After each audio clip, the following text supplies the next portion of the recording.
It lays the predicate and the foundation for the development of a weather satellite that will permit man to determine the world's cloud layer and ultimately to control the weather, and he who controls the weather will control the world. Flash freeze winter weather conditions are scheduled for large swaths of the U.S. just in time for the Christmas holiday. Again, just miraculous timing by a beaten and battered Mother Nature? Or is there much more to the story, a factor that almost none are willing to admit to, let alone to stand against? He who controls the weather controls the world.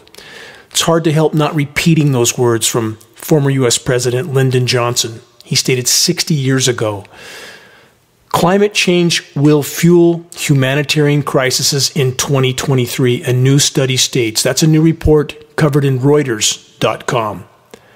Climate engineering, the single greatest climate-disrupting human activity of all, isn't mentioned, even as increasingly freak weather cataclysms continue to crush crop production around the world.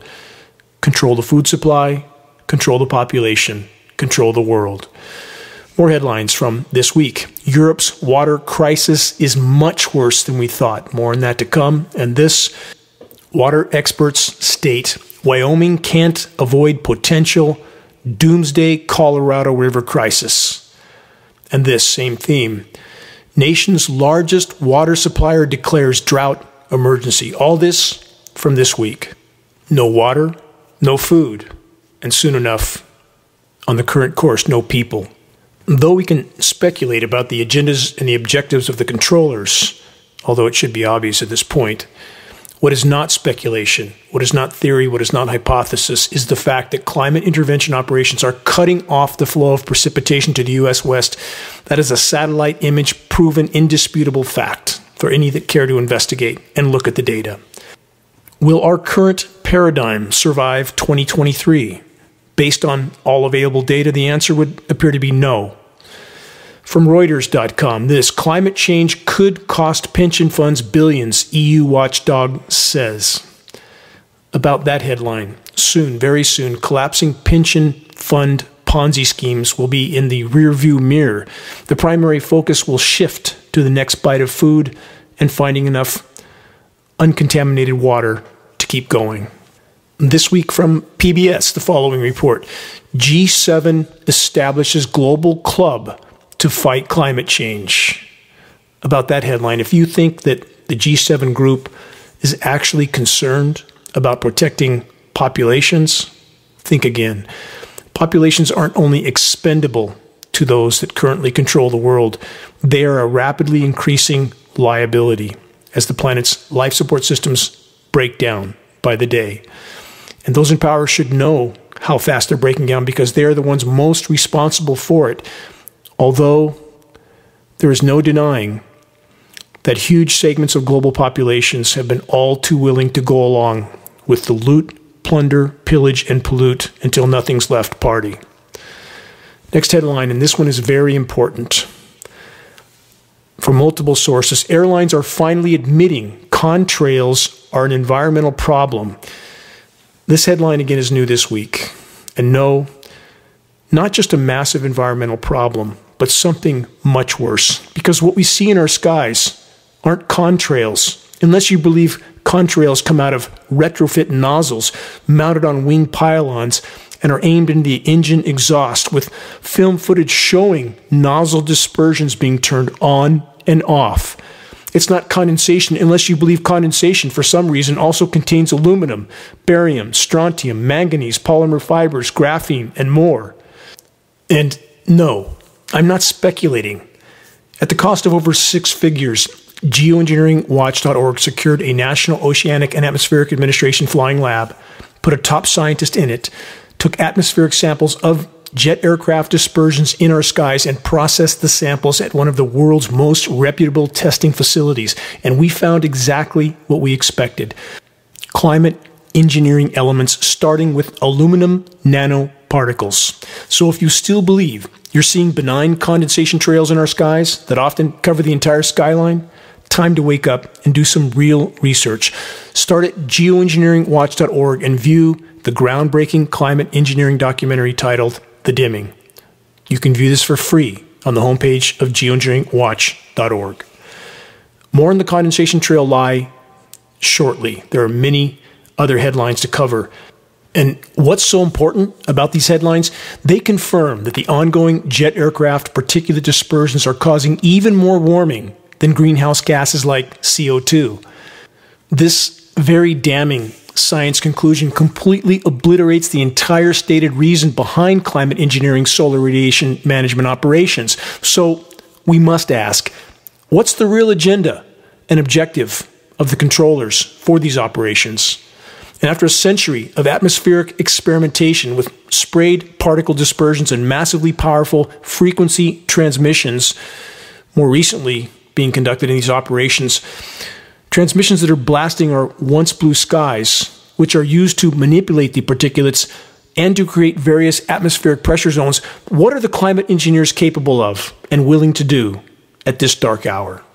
The entire ship is going down, i.e. planet Earth, and the vast majority are even now completely oblivious to the planet's collapsing life support systems and the climate engineering factor in the equation.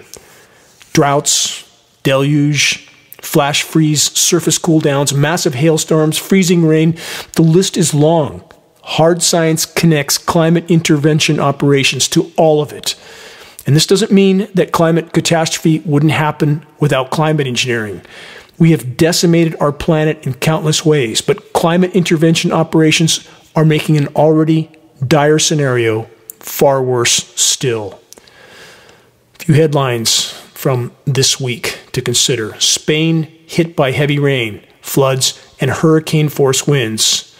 And as I go through these example headlines, consider that we don't hear about any of it from the power structure-controlled U.S. mainstream media weapon of mass distraction. Scripted political theater is their main attraction. More headlines. Flash flooding in Portugal after heavy rains. Next headline, same situation. Record-breaking rainfall leaves parts of Portugal in, quote, catastrophic state. Another headline this week. Storm batters Iberian Peninsula, damages roads and buildings. Next headline, deadly floods and landslides devastate Congo's capital city. And of course, there's the ongoing record-shattering droughts in Africa as well. And keep in mind, Africa has been a battleground for climate engineering over the course of many decades. Bring nations to their knees, force their governments to allow U.S. occupation, and you end up with the expansion of empire. U.S. bases scattered throughout the globe, about 750 of them. Think about that. There's the recent record Australia flooding, preceded by record droughts, which then were followed by record wildfires, back to back to back. Again, these are just a few recent examples. There are countless others. Record deluge and record drought are both harbingers of climate intervention operations. On that note, here's two more examples. Worst drought on record parches Horn of Africa. Example of what I just stated. Another one, Brazil sees area burned by fire nearly double in November. The Amazon's done. Consider that we are losing the core pillars of the planet's life support systems, and we see nothing but talking head idiocy on U.S. so-called mainstream media. To watch that, knowing what's going on, is the clearest and most shocking example to me of just how doomed we are on the current course, that a population actually stands by and views this kind of mainstream media idiocy as if that's in any way connected to the reality that's looming over our collective heads. On that subject, what's coming down in our rain and our snow? From Popular Science, pink snow spells serious trouble for water in the western U.S., and though this report blames it all on biological growth in the snow, what else is in that snow that they'll never mention? Climate engineering elements, patented chemical ice nucleation elements, proven in lab testing. And these elements are carrier platforms for a nearly endless list of biological elements, fungal elements. When all this starts to combine, be it in snow or our waterways or our soils. We don't know what we end up with. But clearly we have completely derailed the natural microbiome. Chemically nucleated frozen material tends to sublimate, meaning that much of this material transitions from a solid to a gas, bypassing the liquid state, similar to dry ice. Thus, there is much less runoff, and the runoff that does occur, again, is contaminated. New from phys.org, household water wells are drying up in record numbers as California drought worsens. When you have much less rain to begin with, and again, we can see climate engineering operations off the U.S. West Coast cutting off the flow of precipitation, and when the rain and frozen material that we'll call snow in the Sierras, for example, is sublimating, meaning there's much less runoff from it, everything starts to snowball.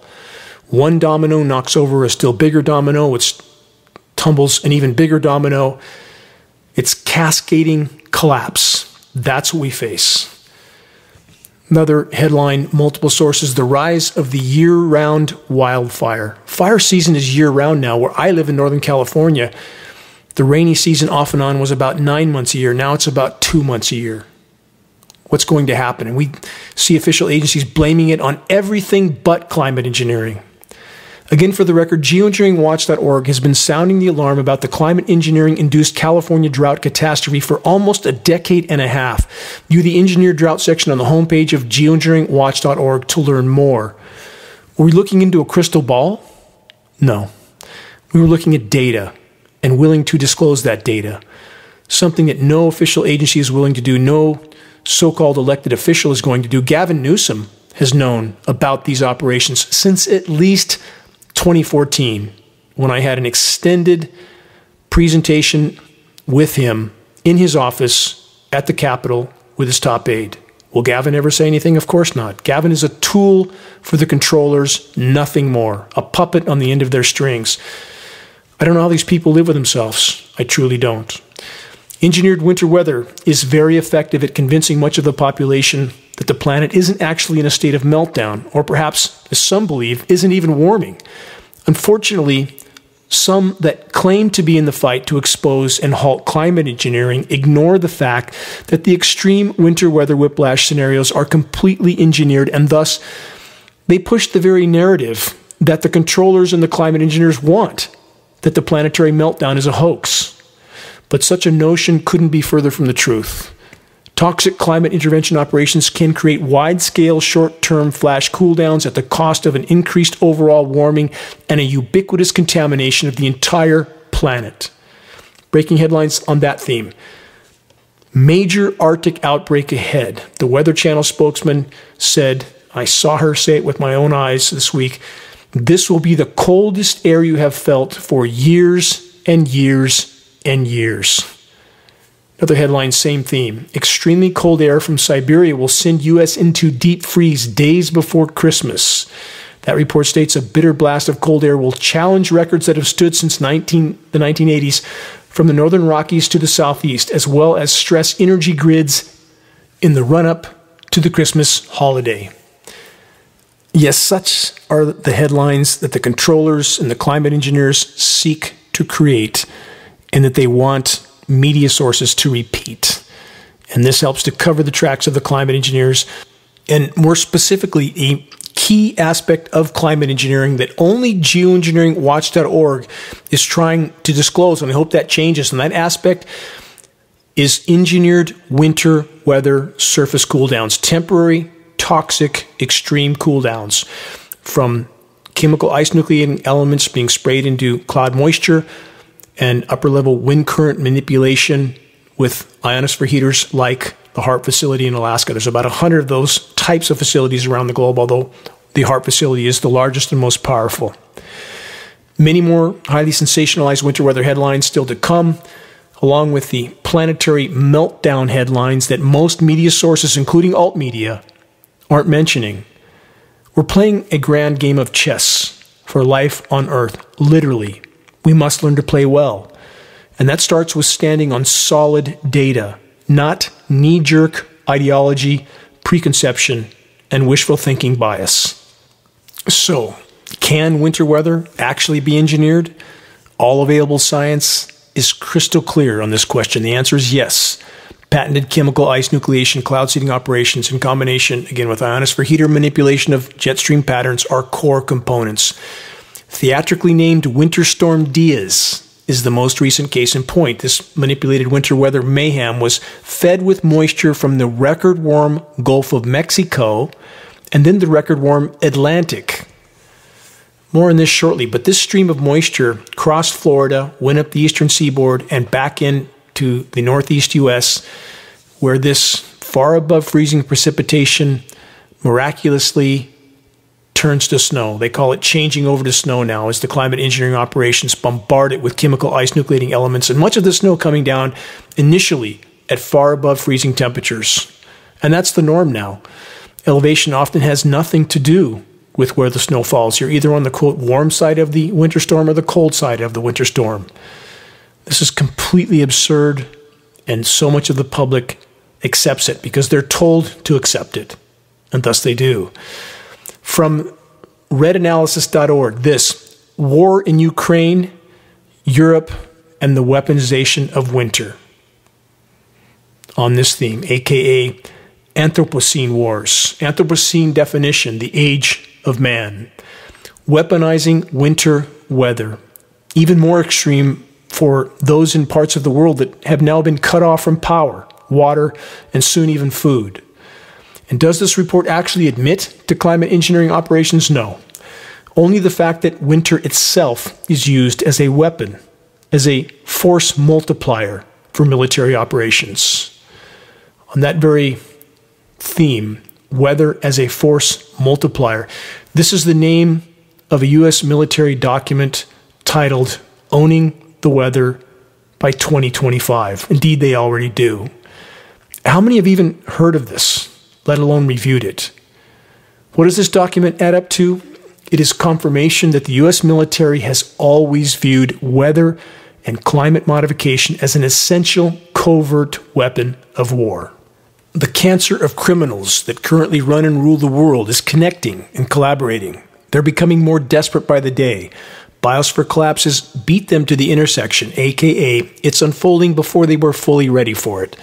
Thus, they are now in warp speed mode, trying to catch up with their objectives. On that note, from the North Atlantic Treaty Organization, this new report: NATO holds first ever roundtable on climate change and security.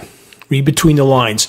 From the report, NATO headquarters held its first ever climate change and security roundtable on Thursday this week, 15th December 2022. This event brought together representatives of NATO allies and renowned climate experts, the bought and paid for kind, to discuss the impact of climate change on security. You know, climate intervention operations were frontline in these conversations. The report continues. The Climate Change and Security Roundtable included speakers from the World Meteorological Organization, the World Bank Group, the UK Meteorological Office, the International Military Council on Climate and Security, and the U.S. Department of Defense, the UN Departments of Peacekeeping Operations and of Operational Support, Natural Resources Canada, and the International Integrated Technology Group, Rheinmetall. For the record, this group, Rheinmetall, is one of the leading providers of, quote, innovative defense and security products for armed and security forces. What do you think these people are doing? This group of criminal global controllers, what do you think they're up to at this roundtable that just took place? Do you think they're discussing how to protect and preserve populations so that they can continue proliferating and consuming until virtually nothing is left? Or, given the fact that the global controllers have made no secret about their increasingly urgent objective to thin the herd, is it much more logical to conclude that this group, this roundtable, is being conducted to determine how they can maintain their stranglehold on power till the last possible moment by controlling and culling populations? Countdown to total collapse. Biosphere implosion, power structure desperation, potential false flags, followed by the instigation of global conflict, followed by who knows how much more. The criminal controllers are running out of options, and they will continue to play bigger and bigger cards. This is Dane Wigington with geoengineeringwatch.org. That's GEO, the word engineering, watch.org. Largest and most visited website in the world on the subject of covert climate engineering operations. You're listening to the weekly installment of Global Alert News, the end of the world as we know it broadcast. Commercial-free, non-political, and covering the most dire and immediate threats we collectively face. Again, we're now officially being told that it's normal for winter storms to have a warm side along with a cold side.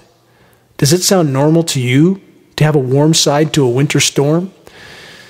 Another headline, same theme. Severe thunderstorms spawn destructive tornadoes in southern U.S.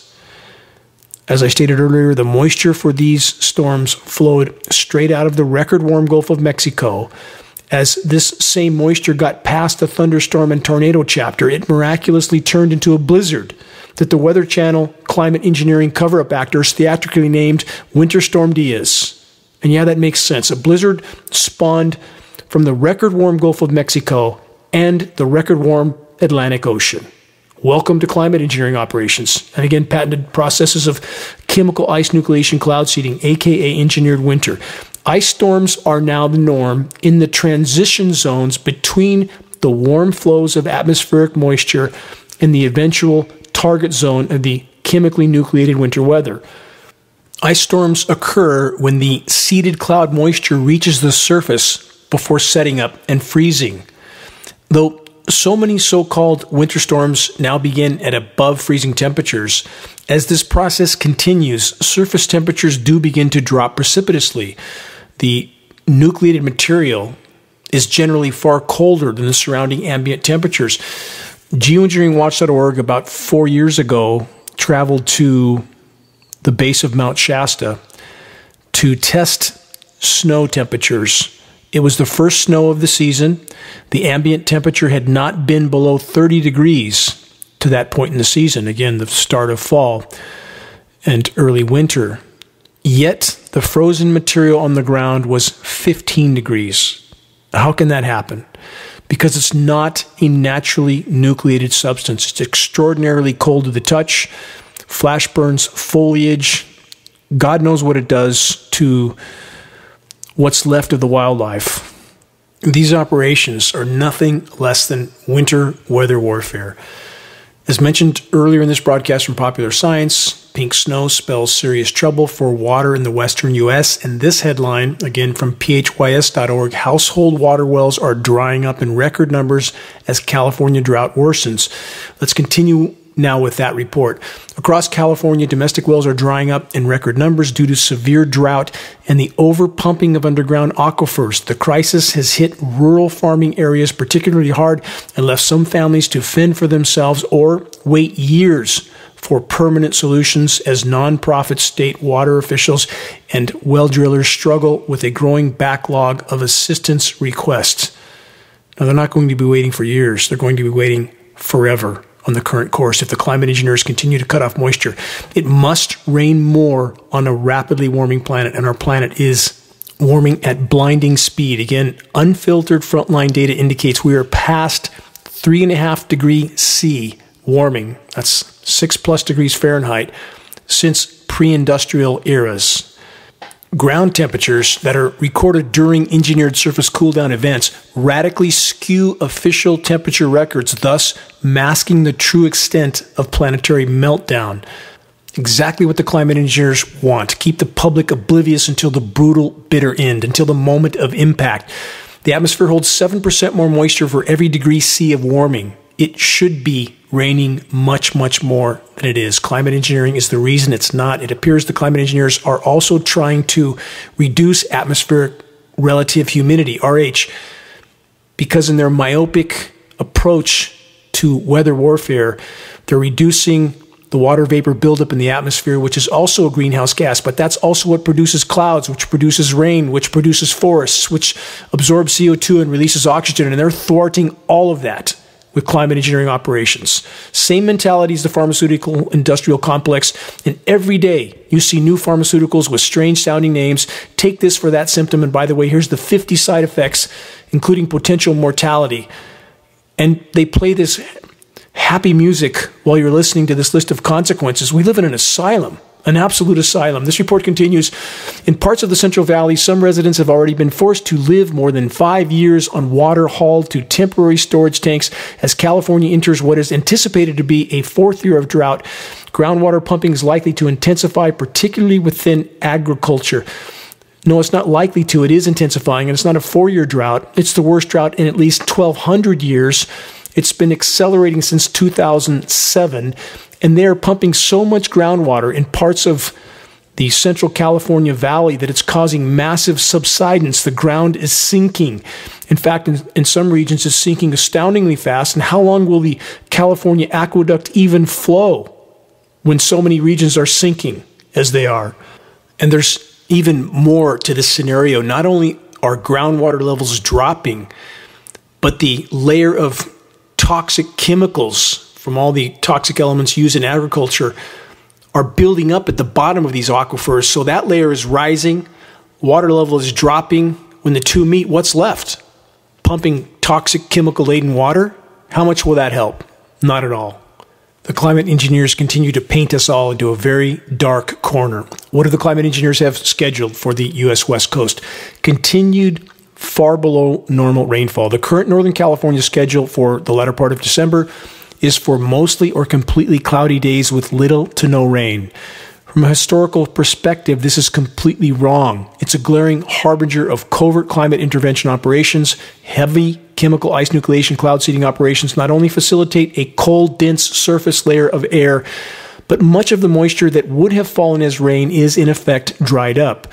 The excessive amount of atmospheric particles from the climate engineering seeding operations in effect migrates the moisture to other locations much further east. Result: the drought in the West deepens. Crop production continues to plummet. Empty shelves coming sooner than almost any dared to imagine. Wait and see. Again, in the words of former U.S. President Lyndon Johnson, quote, "He who controls the weather controls the world." And California isn't the only place that crops are being crushed, and drought isn't the only way to crush them. This is continued fallout from the recent steered cyclonic rotations of Ian and Nicole. Search geoengineeringwatch.org hurricanes to view that technology. Hurricane manipulation, which the U.S. military has been engaged in for 75 years, since 1947. Here's the headline. OJ prices, orange juice, are rising. Florida orange juice production expected to fall to lowest level in over 80 years. From that report, the combination of extreme weather and a disease impacting citrus fruit. And again, the disease factor. When you have toxic rain falling and it kills beneficial microbiome, very non-beneficial elements then take control, much like taking antibiotics in the human body. Fungal infections ensue. Same scenario. They're slaughtering soil microbiome around the world with toxic rain, literally. So the report continues, and a disease impacting citrus fruit is expected to drive down Florida's orange juice crop to its lowest level since before World War II, shrinking the state's already dwindling supply and promising to send orange juice prices much higher. About the planetary meltdown, which climate engineering is making far worse overall, not better. Again, sensationalized flash freeze chemical cloud seeding cooldowns at the cost of an even more damaged planet. And here's some of that damage that too few are willing to report on because it challenges what they've adopted as their preferred narrative. This trend must change. Conclusions must be based on verifiable data, not ideology, preconception, bias, or special interest disinformation. Next new headline this week from phys.org and other sources. Greenland's glaciers might be melting 100 times as fast as previously thought. How many times on this broadcast have I stated, and for the last decade and a half, that it's not as bad as we're being told? It's exponentially worse than we're being told. And that's a primary aspect of climate engineering, to confuse and divide the population as to the true state of planetary meltdown until the last possible moment. There can be no legitimate discussion about the climate from any perspective without first and foremost addressing the climate engineering insanity. And if anybody puts out any conclusion about climate, again, from any perspective that doesn't include the climate engineering operations, that is not a legitimate discussion or a legitimate source of information. Not 10 times worse about the glacier meltdown, not 20 or 30 or 40 or 50 times worse, 100 times as fast. We are in a runaway climate collapse scenario right now. It is a non-linear equation. It's as non-linear as it could possibly be. About 50 feedback loops in full swing right now. It's a runaway event now. In regard to the ice in the cryosphere, which is the Earth's ice deposits, what I'm asking people to do, not to believe me or anyone else, please believe what you see with your own eyes. Please take the time to search and view an internationally award-winning film called Chasing Ice. It was actually done about 14 years ago. The situation is far worse now.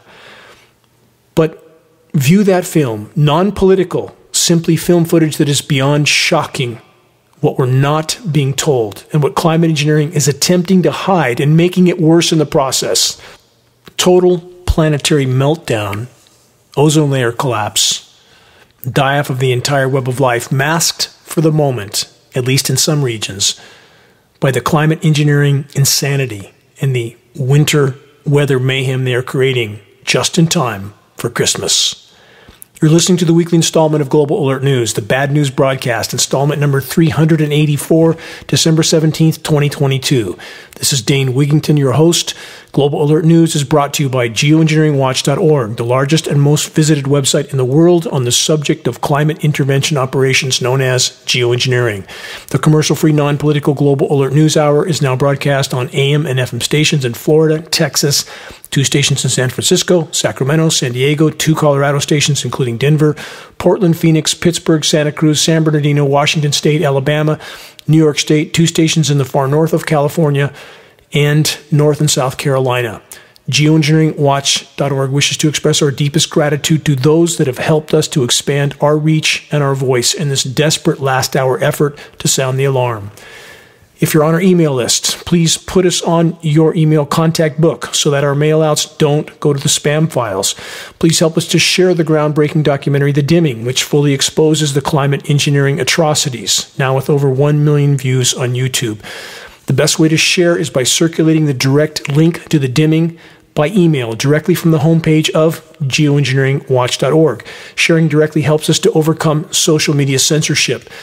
When viewing our YouTube of The Dimming or Global Alert News or any other Geoengineering Watch video on YouTube, please subscribe, share, and comment, all of which helps us to circulate critically important data to a much wider audience.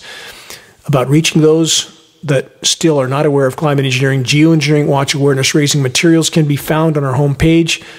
Our only goal is to provide activists what they need to move this fight forward effectively and efficiently. There's very high-quality printed materials and just added climate engineering conversation starters, our Geoengineering Watch shirts, very high-quality 4-color images on both sides of the shirts, scannable business cards, and bumper stickers, all effective tools to help strike up a conversation on the climate engineering issue. Waking the masses to the climate engineering onslaught is the great imperative of our time. If we can expose it, we can stop it from the inside out as we awaken our military brothers and sisters to what they're participating in, their own demise and ours. They're being told they're doing something for the greater good, which couldn't be further from the truth. If you want to share a picture with a Geoengineering Watch t-shirt or soon-to-be available hoodies later this month, perhaps at a gym, farmer's market, or busy street downtown, etc., please send your photo to us so that we can post it as part of our activist compilation, which is now part of our materials page. The images encourage others to make their voices heard in this all-important battle to sound the alarm. Speaking of which, forgive me for continuing to beat the drum still more on the coming engineered Christmas cooldown for the U.S. This core aspect of climate engineering operations must be recognized and acknowledged if we're to have any chance of exposing and halting the weather warfare. Over the next 10 to 14 days, portions of the North American continent from Alaska through the central and eastern U.S. will be the most anomalously cool regions in the entire world. For the last 10 years in a row, the eastern half of the U.S. has been the most anomalously less warm region in the entire world. This is not nature. It's climate engineering. The U.S. military is bigger than the next 10 biggest militaries combined. It's well within their capability to keep the majority of the U.S. population, which lives in the eastern half of the country, confused and divided as to the true state of unfolding climate collapse until the last possible moment. Stop the herd from panicking, especially when much of that herd is heavily armed. This week from NewScientist.com, the Arctic and the Antarctic saw record warmth and ice melt in 2022. The sea ice around Antarctica shrank to the smallest area ever recorded in early 2022, and there were exceptionally high temperatures at both poles. Warm, wet air in the Antarctic continent has been more frequent in recent years. Again, there are so many factors accelerating the meltdown of the cryosphere. It would take me hours to cover them all. Ice lakes forming on the top of glaciers that then drain through what's called a moulin to the base of the glacier, lubricating the glacier between the glacier and the bedrock, which causes it to slide off the landmass much more rapidly. That's happening all over the globe. That's one example. This week from CNBC, the Arctic is getting warmer and stormier as ship traffic increases due to melting ice. Next headline, same theme. This one from marineinsight.org. Reduced ice, increased shipping noise impacts Arctic marine life. So if all this is true, why are some who claim to be against climate engineering operations pushing the exact narrative that the climate engineers and the controllers want? That polar sea ice is actually increasing and has been, some say for 10 years, which is a blatant lie. Again, such a narrative is exactly what big oil and the climate engineers want, along with their controller puppet masters. What's fueling this narrative? Listen carefully. This is important. All official sources are now considering any regions of Arctic Ocean that contains at least 15% of slush on it or more to be actual sea ice pack, which of course it is not. 15% sea ice or broken slush is still 85% ocean. That isn't sea ice. Next, what's the bottom line factor in regard to polar sea ice? The volume, the mass, which is, for the record, at record low levels in both polar zones, the Arctic and the Antarctic. Further, covert climate engineering operations and sea surface chemical ice nucleation dispersions are radically skewing all the polar ice calculations. Geoengineeringwatch.org has captured shocking satellite images that reveal the sea surface ice nucleation signatures. They look like chemical spill patterns because, in fact, that's what they are. Search this Geoengineeringwatch.org report title, "What are the climate engineers doing in the Arctic? Astounding images and dead scientists." You might need to add the Geoengineering Watch term in front of the title to find the report, as social media sources are trying to ghost ban our data. Again, what are the climate engineers doing in the Arctic? Astounding images and dead scientists. Here's more of what's actually occurring in the polar regions between the on and off engineered cool downs. Next from APnews.com. December serving up baked Alaska and warming most of Arctic. Much of the Arctic is in a burst of freak December warming, which is now transitioning to a flash chemical ice nucleation cool down. Same thing happening in Siberia with another superpower and their massive military machine. From CNN this week, hotter, rainier, wetter, climate change is dramatically transforming the Arctic, report finds. For those that aren't clear on why this is so much of a problem, massive methane hydrate and clathrate deposits are thawing and releasing, entering the atmosphere. Methane over a 10-year time horizon, 120 times more potent than CO2 as a greenhouse gas. Climate engineering making all of this scenario worse. If you want to see just how dramatic the methane explosions from the tundra are, search Siberian methane craters. The images will shock you to the marrow, and this is occurring on the Arctic seafloor on a scale 10 times bigger. Take a look. Next from the Anchorage Daily News, Anchorage breaks annual precipitation record with combination of summer rain and recent snow. The climate engineers need abundant precipitation for chemical ice nucleation operations, because these operations dry up much of that precipitation, so they need an excess. And that's why some areas are ending up with abundant snow while other areas go without any precipitation whatsoever. This report says this year just officially became the wettest on record for Anchorage.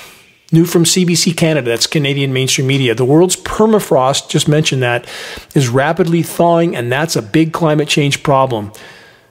Again, the methane monster is being let loose. This is an existential threat for all of us. There's enough methane, hydrate, and clathrate deposit in the Arctic alone to turn this planet into a true sister to Venus.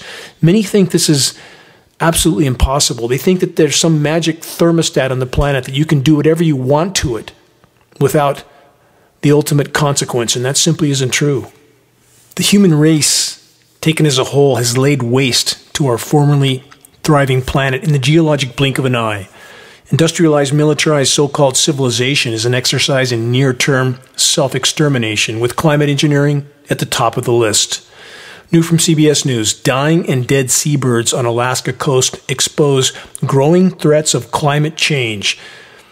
CBS then says, quote, the food chain is also changing rapidly. Now let's correct that last statement from CBS News. The food chain isn't just changing rapidly. It's in fact completely collapsing. When the oceans die, we will die with them. And that's the trajectory we are on.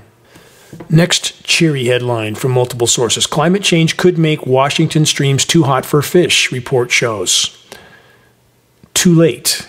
There's no could, may, might in this equation. It's already occurring.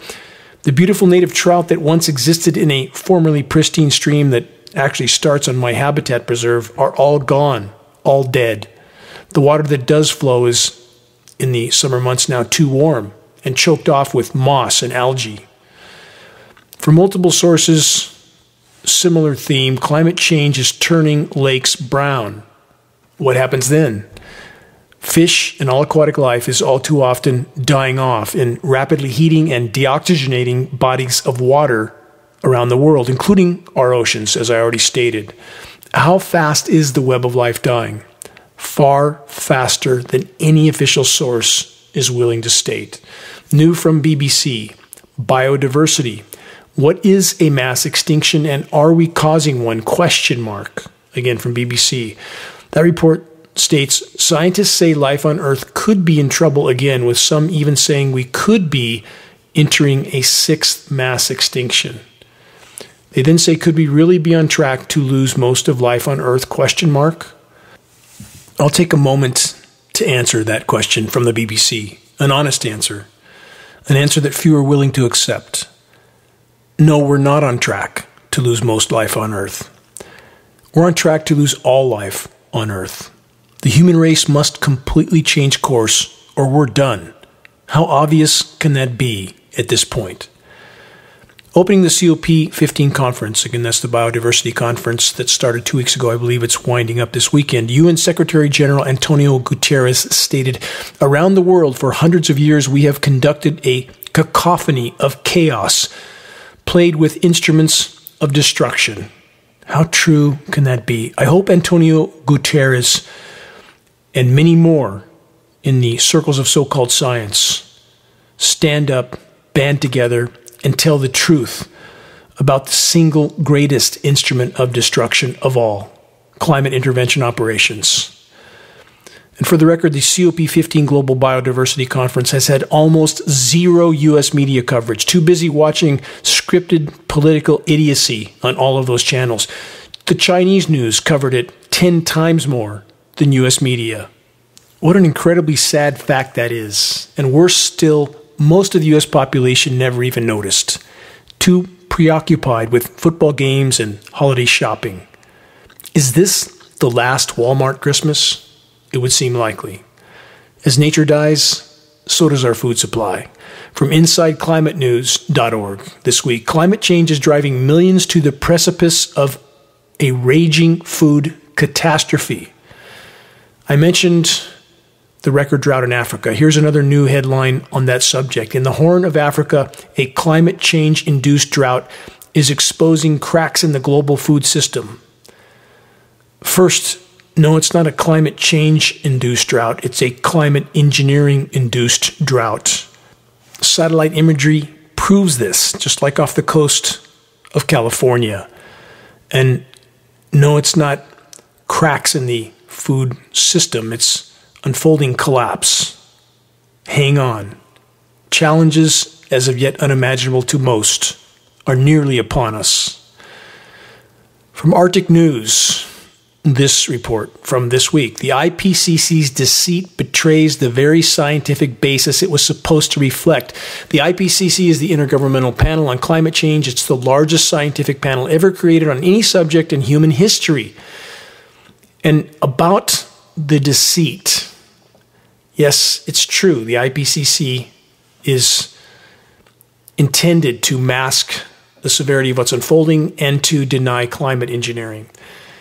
And the Arctic News Research Group deceit does the same by pretending that climate engineering isn't actually raging in skies all over the world. Both groups, the IPCC and Arctic News, push climate engineering as a viable way to mitigate the unfolding and accelerating climate collapse scenario.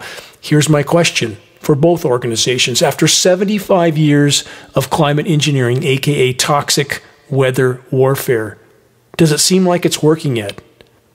The ongoing denial and deception from the so-called climate science community is truly mind-bending. It's criminal. We can't know what the true current state of the climate is or will be unless or until every form of climate intervention is completely halted. How can there be any rational argument of that statement? Answer: there can't. Any source, site, or individual that addresses the state of the climate from any perspective without first and foremost addressing the climate engineering factor and all that it entails, including the frequency transmissions. If they don't address all of this, they are not presenting valid information or a valid conclusion. To rephrase this, there can be no legitimate discussion of the climate from any perspective without first and foremost addressing the ongoing global climate engineering operations. For the record, the planet is currently heating at the thermal energy equivalent rate of 7 Hiroshima bombs per second. That's the heat energy contained in 7 Hiroshima bombs per second, every single day. You can consider whatever you want to be the source, but that's the mathematical, statistical reality. That heat has gone to the oceans. Much of it has gone into the oceans, and the oceans are now superheating, and terrestrial zones will soon follow. Climate collapse is making climate collapse exponentially worse. No, I didn't misspeak. Climate collapse is making climate collapse exponentially worse. What's that mean? It means that feedback loops are in play.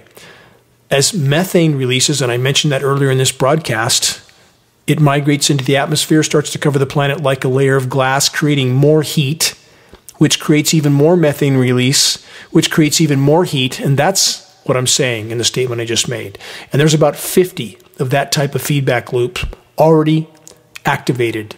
We are in a runaway climate collapse scenario right now. Climate engineering making it far worse, not better. So many self-proclaimed science sources are actually acting as climate engineering cover-up entities. Such so-called science sources tell us that we should expect radical flash freeze cool-down weather events as a symptom of runaway global warming. And this narrative is nothing more than the official cover-up of climate intervention operations and chemical ice nucleating cloud seeding winter weather events. Jet stream manipulation and atmospheric pressure zone manipulation is a part of engineered winter weather events that the power structure controlled mainstream media sensationalizes as much as they possibly can. Doing so fuels the ongoing confusion and division in the population in regard to the true severity of damage already done to the climate system, and also covers the tracks of the climate engineering insanity. Final headline from ABC Australia: it's the elephant in the room. Can we grow the economy without destroying nature? ? This is a very long and detailed report. To save time, I'll get right to the answer to this question. No. It's impossible to perpetually grow any economy with existing technology without destroying nature in the process. How unbelievably simple and straightforward can this equation possibly be? When the crime syndicates masquerading as legitimate governments tell us that the global domestic product is going up because of extractive industries like logging, mining, fishing, drilling for oil, etc., what aren't they telling us? What aren't they including in the equation? Again, I ask, how obvious can that answer be? They aren't telling us, they aren't considering, they aren't calculating in the equation that for every single quarter of so-called economic growth with the current paradigm, we have less trees, we have less fish, we have less deposits to mine, and less oil to drill for. And when there's nothing left to extract, or when extraction becomes too energy intensive to be profitable or even feasible, the party's over. And all the while, the climate engineering insanity rages on in our skies. As a species, the human race, taken as a whole, have dug our own graves, so to speak, with the vast majority blindly believing that the ruthless plundering of the natural world could continue forever without consequence. No, that's not how it works. The temporary profiteering of a select few will soon come at the ultimate cost for all of us. Chaos, carnage, and conflict is coming at blinding speed. It's already unfolding in numerous countries around the world. What would happen if standing armies all over the world summoned the intellect and courage to stand down, to refuse to fight? Would our problems be over? No, not at all, but we would be more human, more of what we were meant to be. I harbor no delusions. I fully realize that many or most will cling to their denial and delusion until their last dying breath. But whatever others do or don't do, each of us holds the power to be different, to be better, to be what we were meant to be, a part of the cure and not the disease. There's great and unshakable solace in holding steadfastly to this path. Our will, our honor, our virtue belongs to each of us alone. It cannot be taken, ever, only abandoned, which we must never do. Foundational points to ponder at this most critical crossroad in the existence of our species, indeed, of life on Earth. If the awakened stand together and march together, we may yet accomplish profound good even at this late hour. Check the activist suggestions link on the homepage of geoengineeringwatch.org to learn specific details on how you can help to move this fight forward. Please make your voice heard. Make every day count. Until next week, this is Dane Wigington from Geoengineeringwatch.org.